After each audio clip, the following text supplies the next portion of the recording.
सभी को राधे राधे, जय श्री नारायण, हरे कृष्णा। कैसे हैं आप लोग? आशा करती हूँ कि माँ अन्नपूर्णा की कृपा आप सभी पर बनी रहे, आप सभी स्वस्थ हो, अच्छे हो। इसी कामना के साथ आज हम सुनेंगे माँ अन्नपूर्णा की कहानी। तो आइए मन में माता अन्नपूर्णा का ध्यान करते हुए कथा को सुनते हैं, कहानी का श्रवण पान करते हैं। एक समय की बात है कि काशी नगर में धनंजय नाम का एक व्यक्ति रहता था। उसकी पत्नी का नाम सुलक्षणा था। उसे अन्य सब सुख प्राप्त थे, केवल निर्धनता ही उसके दुख का एकमात्र कारण था। यह दुख उसे हर समय सताता रहता था। एक दिन सुलक्षणा पति से बोली, स्वामी आप कुछ कार्य क्यों नहीं करते? इस प्रकार कब तक बैठे रहेंगे, कब तक कार्य चलेगा? सुलक्षणा की बात धनंजय के मन में बैठ गई और वह उसी दिन विश्वनाथ शंकर जी को प्रसन्न करने के लिए बैठ गए और कहने लगे, हे दयानिधि, हे विशेश्वर, मुझे पूजा पाठ कुछ नहीं आता, केवल आपके भरोसे बैठा हूँ। इतनी विनती करके वह 2-3 दिन तक वहीं भूखा प्यासा बैठा रहा। यह देखकर भगवान शंकर ने उसके कान में अन्नपूर्णा अन्नपूर्णा अन्नपूर्णा यह मंत्र 3 बार कहा। तभी धनंजय ने कहा कि यह कौन है? वह सोच में पड़ गया कि मंदिर से आते ब्राह्मण को देखकर पूछने लगा, पंडित जी अन्नपूर्णा कौन है? ब्राह्मण ने कहा कि तू अन्न छोड़कर बैठा है, इसीलिए तुझे हर जगह अन्नपूर्णा ही सूझ रही है। जा घर जाकर अन्न ग्रहण कर। धनंजय घर गया और यह सारी बातें अपनी पत्नी को बताई। पत्नी कही कि हे नाथ, चिंता मत करो, स्वयं शंकर जी ने यह मंत्र आपको दिया है, वह स्वयं ही इसका खुलासा करेंगे। आप फिर जाकर उनकी आराधना करो। धनंजय फिर जैसे तैसा पूजा करने बैठ गया। रात्रि में शंकर जी ने आज्ञा दी और कहा कि तू पूर्व दिशा में चला जा, वहाँ पर अन्नपूर्णा नाम जपता रहना और रास्ते में फल खाते हुए झरनों का पानी पीता हुआ चले जाना। कितने ही दिन चलता रहा और फिर वह मंदिर तक पहुंचा। वहां उसे चांदी सी चमकती वन की शोभा देखने को आई। सुंदर सरोवर देखने में या उसके किनारे कितने ही अप्सराएं झुंड बनाए बैठी थी। और वहाँ पर महिलाएं एक दूसरे से अप्सराएं कथा कह रही थी। माँ अन्नपूर्णा का बार बार नाम ले रही थी। तभी वहाँ पास में ही धनंजय यह सब देख रहा था। उसने कहा, हे देवियाँ, आप यह क्या कर रही हैं? उन सब ने मिलकर कहा कि हम माँ अन्नपूर्णा का व्रत कर रहे हैं। धनंजय ने पूछा, व्रत पूजा से क्या होता है? या किसी ने भी किया है या नहीं? इसे कब किया जाता है? कैसा व्रत है और क्या विधि है? मुझे विस्तार में बताओ, मुझे तो कुछ नहीं आता।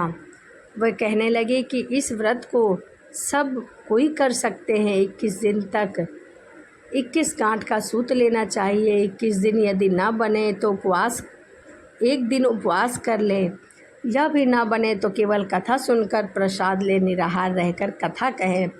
कथा सुनने वाला कोई ना मिले तो पीपल के पत्ते को रख, सुपारी या धृत कुमारी के सामने एक दीपक को साक्षी मानकर सूर्य, गाय, तुलसी या महादेव को बिना उन्हीं के सम्मुख कथा को सुने और दाना ना डाले। यह भूल से भी कुछ पड़ ना जाए। केवल पूरा दिन उपवास करे, व्रत के दिन क्रोध ना करे और झूठ ना बोले।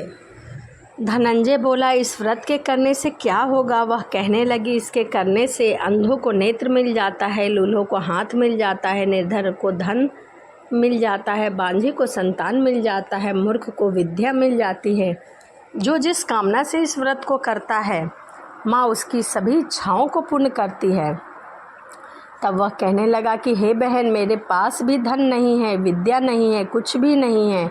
मैं तो दुखिया ब्राह्मण हूँ, मुझे इस व्रत का सूत दे दो। तभी अप्सराओं ने कहा, हाँ भैया, तेरा कल्याण हो, हम तुम्हें अवश्य देंगे। ले इस व्रत का सूत्र ले लो। धनंजय ने व्रत किया, व्रत पूरा हुआ। सभी सरोवर में 21 खंड की सुवर्ण सीढ़ी हीरा मोती जड़ी हुई प्रकट हुई। धनंजय जय माँ अन्नपूर्णा, जय माँ अन्नपूर्णा कहता हुआ नीचे चला गया। इस प्रकार कितनी ही सीढ़ियाँ उतर गया तो क्या देखता है कि करोड़ों सूर्य से प्रकाशमय अन्नपूर्णा का मंदिर है।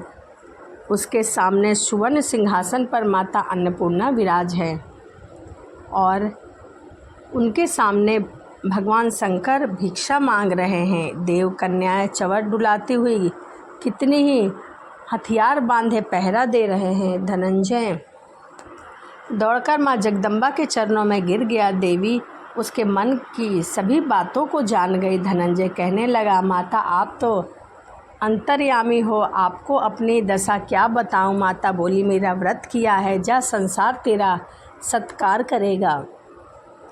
माता ने धनंजय की जीवा पर बीज मंत्र लिख दिया। अब तो उसके रोम रोम में विद्या प्रकट हो गई।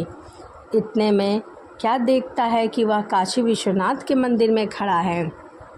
माँ का वरदान ले धनंजय घर आया। सुलक्षणा से सारी बात कह दी। माताजी की कृपा से उसके घर में धन संपत्ति उमड़ने लगी। छोटा सा घर बहुत बड़ा हो गया।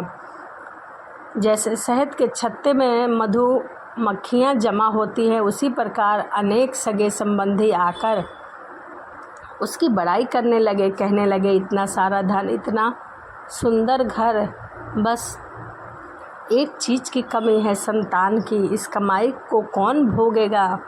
सुलक्षणा से संतान नहीं है, इसीलिए तुम दूसरा विवाह कर लो। धनंजय को दूसरा विवाह करना पड़ा और सती सुलक्षणा को सौत का दुख उठाना पड़ा। इस प्रकार दिन बीतते गए। फिर उन्होंने माता अन्नपूर्णा की दोबारा पूजा की। नए बंधन से बंधे पति से सुलक्षणा ने कहलवाया कि वह व्रत के प्रभाव से सुखी हुए हैं, इस कारण वह व्रत को नहीं छोड़े। यह माता जी का प्रताप है जो हमें इतनी सुख और समृद्धि मिली है। सुलक्षणा की बात सुनकर धनंजय ने उससे कहा, हाँ यह तुम ठीक कह रही हो, मैं व्रत को अवश्य करूँगा। नई बहू को इस व्रत की खबर नहीं थी। वह धनंजय के आने की राह देखती रही। दिन बीतते गए। व्रत पूर्ण होने में 3 दिवस बाकी था कि नई बहू को खबर पड़ी। उसके मन में ईर्ष्या की ज्वाला उत्पन्न हुई। सुलक्षणा के घर आप पहुंची और उसने वहां पर भगदड़ मचा दिया। वह धनंजय को अपने साथ ले गई। नए घर में धनंजय को थोड़ी देर के लिए नींद ने आ दबाया। इसी समय नई बहू ने उसका व्रत का सूत तोड़कर आग में फेंक दिया। अब तो माताजी का कोप जाग उठा।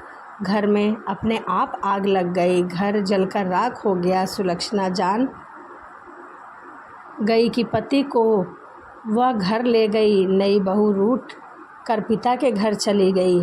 पति को परमेश्वरी मानने वाली सुलक्षणा बोली कि हे नाथ, आप ना घबराएं, माता जी की कृपा अलौकिक है। पूत कपूत हो सकता है पर माता कुमाता नहीं होती। आप श्रद्धा से माँ अन्नपूर्णा की आराधना शुरू करें, वह जरूर हमारा कल्याण करेगी। धनंजय फिर माता के पीछे पड़ गए। फिर वही सरोवर सीढ़ी प्रकट हुई। उन्होंने माँ अन्नपूर्णा कहकर उसमें उतर गए।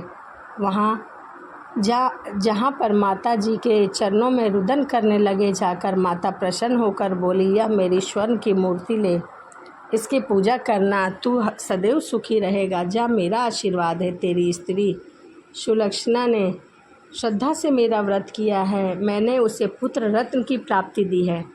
धनंजय ने आंखें खोली तो खुद को काशी विश्वनाथ के मंदिर में खड़ा पाया। वहाँ से फिर वह उसी प्रकार अपने घर को चला गया। इधर सुलक्षणा के दिन चढ़े और महीना पूरा होने पर उसने एक सुंदर से पुत्र को जन्म दिया। गांव में आश्चर्य की लहर दौड़ गई। इस प्रकार उसी गांव में निसंतान सेठ के पुत्र होने पर उसने माता अन्नपूर्णा का मंदिर बनवा दिया और उसमें माता जी की धूमधाम से मूर्ति स्थापित की, यज्ञ किया और धनंजय को मंदिर के आचार्य के पद पर नियुक्त कर दिया। मंदिर की दान दक्षिणा, भवन का निर्माण, सभी धनंजय स्त्री पुत्र सहित वहां रहने लगे। माता जी के चढ़ावे से भरपूर आमदनी होने लगी। उधर नई बहू के पिता के घर डाका पड़ा, सब कुछ लूट गया। वह भीख मांगकर पेट भरने लगी। इस बात का पता जब सुलक्षणा को पड़ा तो वह अपनी सौत को अपने घर बुला लिया, अलग घर में रख लिया और उसे अन्न वस्त्र सभी चीज़ों का प्रबंध करा दिया। धनंजय, सुलक्षणा और उसका पुत्र माताजी की कृपा से आनंद से रहने लगा। माताजी ने जैसे इनके भंडार भरे वैसे सभी के भंडार भरना, कथा सुनने वाले, कहने वाले, पुकार भरने वाले सभी के भंडार भरना। तो चलिए एक बार बोलिए माता अन्नपूर्णा की जय। तो चलिए इसी के साथ वीडियो को समाप्त करते हैं और मिलते हैं अगली वीडियो में। सभी को राधे राधे, जय श्रीमन नारायण, हरे कृष्णा।